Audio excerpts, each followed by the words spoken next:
এই যে ভিউয়ার্স আমাদের নেহারি হয়ে গিয়েছে। আসসালামু আলাইকুম এভরিওয়ান, কেমন আছেন সবাই? আশা করি সবাই ভালো আছেন। ফুপু আজকে কি রান্না করতেছেন? আজকে আমি রান্না করব না, আজকে আমি নেহারি পায়াটা যে রাখছিলাম ওগুলো আমি যে জাল দিয়ে রাখতেছি। এটার মধ্যে কি কি মশলা দিছেন? এটার মধ্যে আমি খালি দালচিনি দিয়েছি, ভালো মতো সিদ্ধ হয়ে গেছে। আজকে তো মনে খাওয়া যাবে। হ্যাঁ, এই যে দেখুন সিদ্ধ। আর আমি খালি হাড্ডিগুলো নেই, আমি একটু মাংস নিয়েছি। এই যে দেখুন মাংসটা আস্তে আস্তে সিদ্ধ হতে হতে একটু নরম হয়ে এই ইয়ের সাথে স্যুপের সাথে মিশিয়ে যাবে, স্যুপটা খেতে মজা লাগবে। আমি এখানে একটু তেজপাতা দিয়েছি, তারপরে একটু আদা পরিমাণ 1 চামচ, এই চামচ দিয়ে 1 চামচ আদা রসুন বাটা দিয়েছি, আর কয়েকটা দালচিনি দিয়েছি একটু। এখন আমি একটু কাঁচামরিচ বাটা দিব, কাঁচামরিচ বাটা।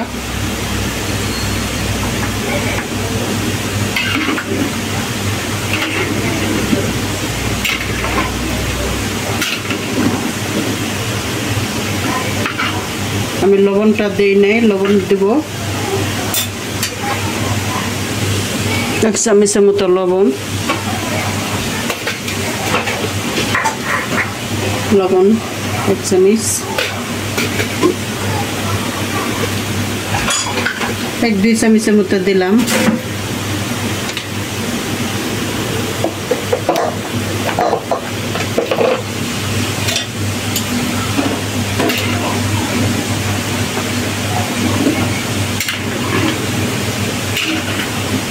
আপনারা একটু স্যুপ পাক করলে যেরকম একটু তেলকে মাংস নেবেন, যাতে সবটাই। আর আমি কি করছি, আগে এই স্যুপটা যখন সিদ্ধ বসেছি, হ্যাঁ, তখন পানিগুলো জানি কেমন জানি লাল লাল হয়ে গেছিল, ভালো মতো ধুয়েছি। তারপরেও এখন ওই পানিগুলো আমি প্রথমে একটা বলো করছে, ওই পানিটা আমি ফেলাই দিছি। দেওয়ার পরে এই যে পানিটা এরকম হয়ে গেছে সাদা সাদা, আর এটা খেতেও ভালো লাগবে। এখন আমি দেবো একটু গরম মশলা। আমি সামান্য একটু হলুদ দিব, কালারটা আসবে না স্যুপেতে, একটু কালার না হলে কেমন লাগে। একটু জিরা দিব,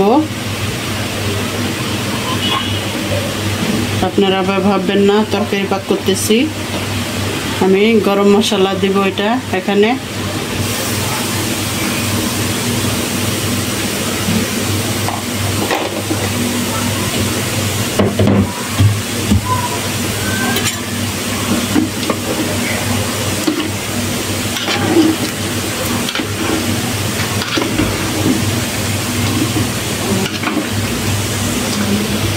এটা আমি আজকে খাবার জন্য বানাইতেছি না, আমি কালকে এটা করব। আজকে সিদ্ধ করতেছি, আর কালকে বাগার টাগার দেওয়ার সময় তো আপনাদের দেখাবই। এই যে দেখুন, এই যে সিদ্ধ হইতে থাকুক আস্তে আস্তে। এখন আমি মরিচ বাটাটাও দিলাম, লাল মরিচ বাটাটা দিলাম না। গরম মশলা তো এমনি ঝাল আছে। এখন এইভাবে চুলার ঘুরে থাকুক। আর আমার গ্যাসের অবস্থা দেখুন, ফুল পাওয়ার গ্যাস নেই, কি করব এখন? এটা দিয়ে আমি কি করব?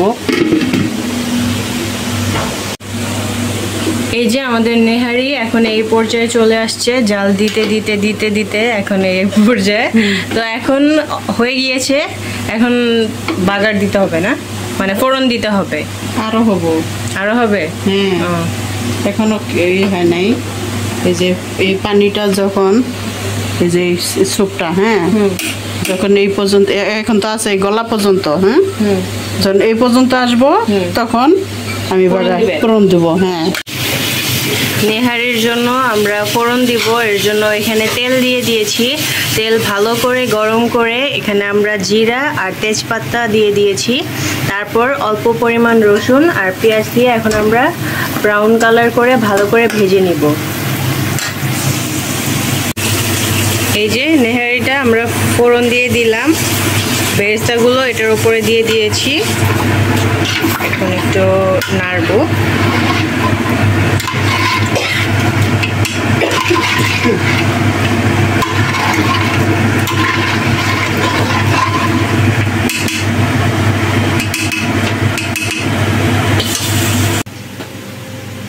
এই যে ভিউয়ার্স, আমাদের নেহারি হয়ে গিয়েছে।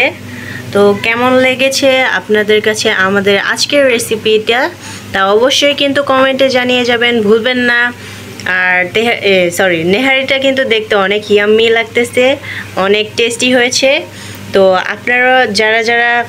আপনারা কিভাবে রান্না করেন নেহারি, তা অবশ্যই কমেন্টে জানিয়ে যাবেন। আর আজকে আমাদের রেসিপিটা আপনাদের কাছে কেমন লেগেছে অবশ্যই কিন্তু কমেন্টে জানাবেন।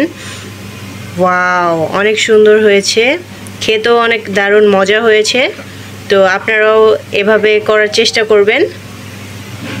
তো আজকের মতো বিদায় নিচ্ছি, আল্লাহ হাফেজ।